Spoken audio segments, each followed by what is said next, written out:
Can't hear me? That is a total shock. Oh, okay. Or irresponsible disclosure and or standards for disclosure, or should there be a standard for disclosure?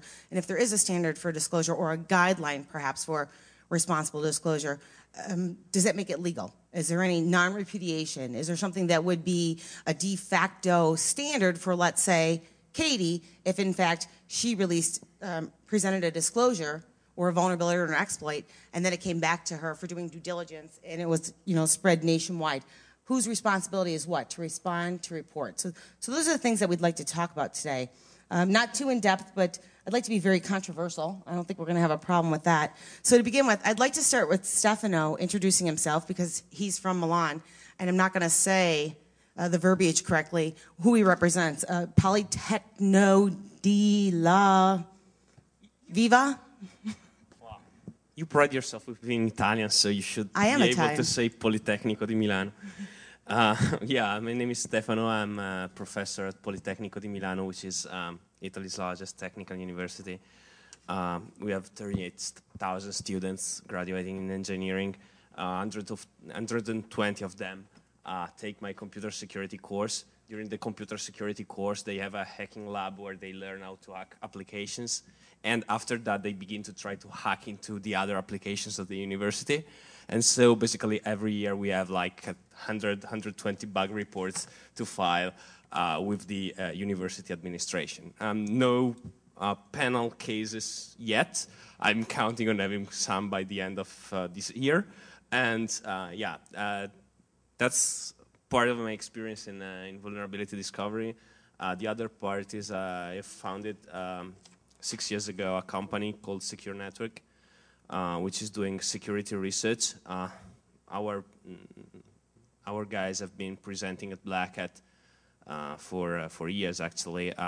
So you may have seen some of them, Luca Carrettoni or Claudio Criscione, who just ended up presenting our latest research on virtualization penetration testing. So we do have, I have a lot of experience on how to report vulnerabilities and how scary responses from the vendor may be sometimes, but I will talk about that later. Thank you. Ira? I'm Ira Winkler. Ira Winkler. So you start out at NSA doing stuff, breaking into things, did other stuff there. What else? Found some vulnerabilities, ran antivirus and firewall product certification programs, consulted, do penetration testing, and write stuff. Hi, I'm Katie Masouras. I'm a senior security strategist with Microsoft. I'm in the MSRC, the Microsoft Security Response Center. And, in terms of disclosure roles, you may know me from such disclosure roles as being a finder. I was one of the artists formerly known as @Stake before we were acquired by Symantec. I founded Symantec Vulnerability Research, and that was the first research program in Symantec's history to allow the publication of original research from essentially a lot of the @Stake consultants who were accustomed to being able to publish their research through responsible disclosure. And then about 3 years ago, I joined Microsoft.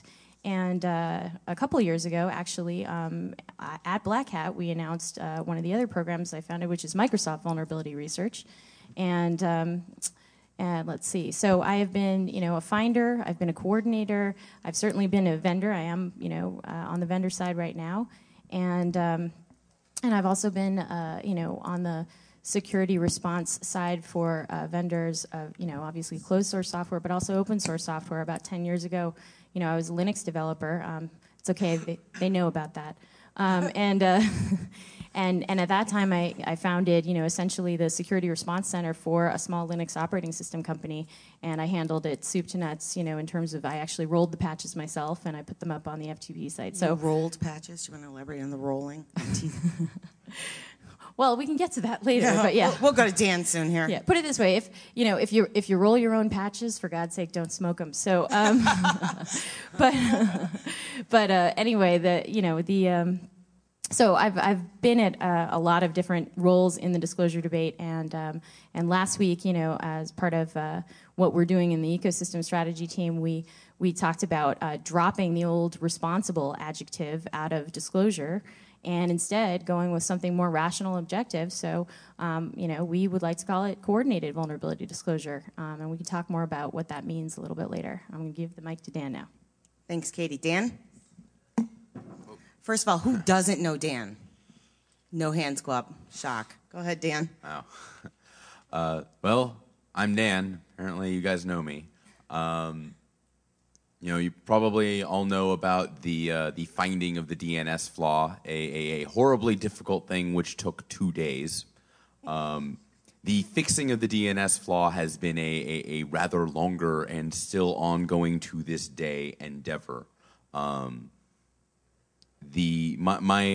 most of the people on this panel, I've played multiple roles in the disclosure side. It wasn't just a bug that was found.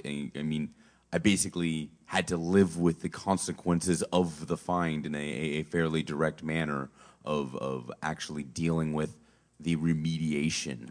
So when people talk about how long it takes to patch a bug, I've lived through that process through actually multiple name servers. So yeah, that's all I gotta say. He lives to talk about it. And I'm Pamela Fusco. I've been in the information security arena about 24 years now. I started out as a cryptographer, and then I went on to become the chief security officer of Merck Pharmaceutical and Citigroup, so drugs and money. And before that, I was with a company called Digix, which was one of the very first managed service providers, and we're talking about this whole cloud and virtualization. Been there, done that. We did that like 10 years ago. We're still doing it. So that's my background, and I've been on all sides as well: giving, receiving, reporting, mitigating, exploits, risks, bugs, patches, you name it, the blaster, slammer, all that stuff. Lived through that too back in the day. So what we're going to talk about here is, have lessons learned. Did we learn anything? Is anything different today than it was before? And also kind of what Dan said, we touched on in the beginning is, what happens to the person that does report a bug or a fix? Is it worth even doing at this point in time with all the aggravation that you may have to go through as an individual or an organization? So the first thing I'd like to ask the panel is, and I talk a little too fast sometimes. I'm from New York and I had a lot of Starbucks today.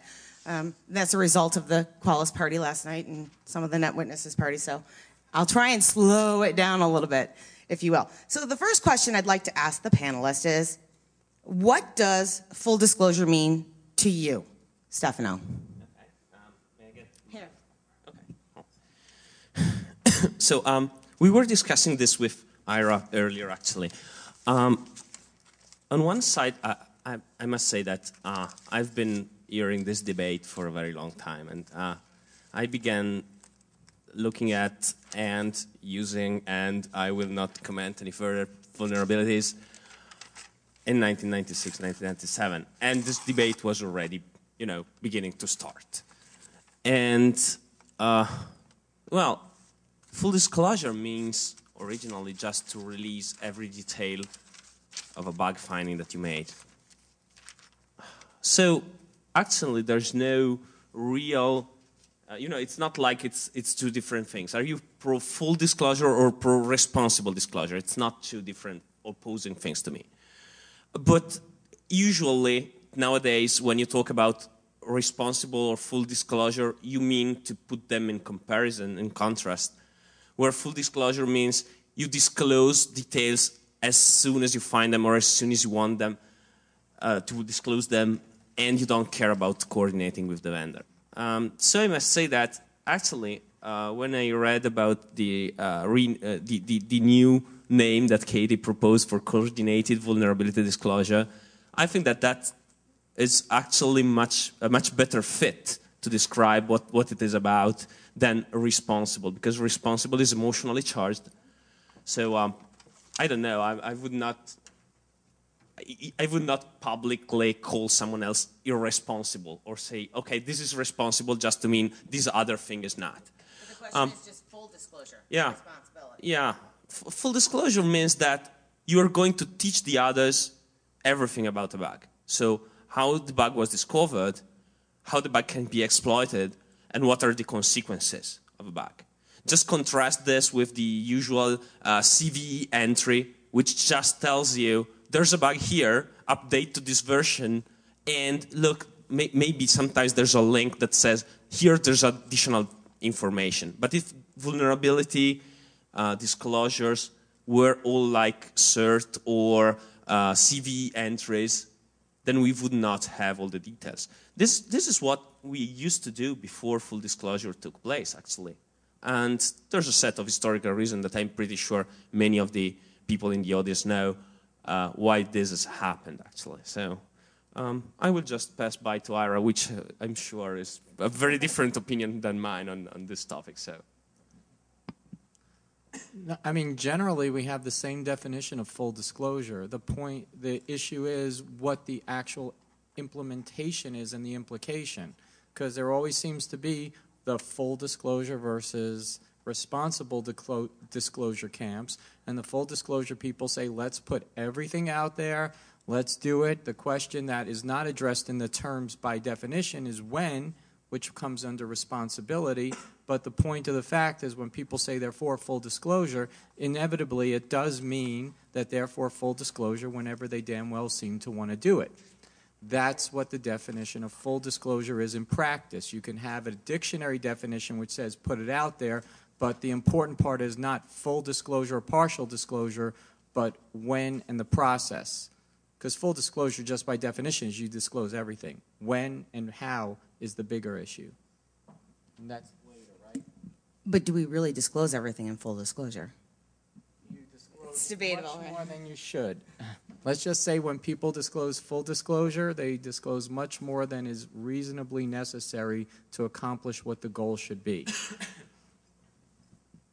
So again, I think everybody probably actually knows what the definition of full disclosure is, and it is a question of it's honestly the whole disclosure debate is it's a politics and religion. These are topics that one is not supposed to bring up in polite company. Good thing I'm here, right? So no, I mean I think ostensibly the proponents of full disclosure are saying that they're doing it in order to give everybody sort of an even playing ground, and whether or not that's actually the case, we actually don't have a whole lot of data that really supports that actually protects more people. We don't have a lot of attack data based on that. So I'd be interested in seeing if someone can actually figure out a way to measure some of these things objectively. I'm all about the objective, So anyway. So there really are two things going on in the phrase full disclosure. There's the discussion of when a flaw is discussed publicly, and there's the question of what is the actual announcement. These are actually two completely orthogonal questions. Do you disclose to the public the moment you find the flaw? Maybe you give a lot of information, maybe you give a little. And then there's the question of, what are you actually going to admit? There are people who say that you should, wait until the vendor gets a patch, and then when you actually disclose, you shouldn't provide any information. It's important to realize, as much of a, responsible disclosure kind of guy that I am, I still went out with, here is the DNS attack, here is exactly how you do it, here's all the damage you can do with this particular attack. And the reason why is, if we don't have the actual, I'm a believer of the full disclosure ethos, that if we don't have the actual data on what can go wrong, us defenders are going to become stupid.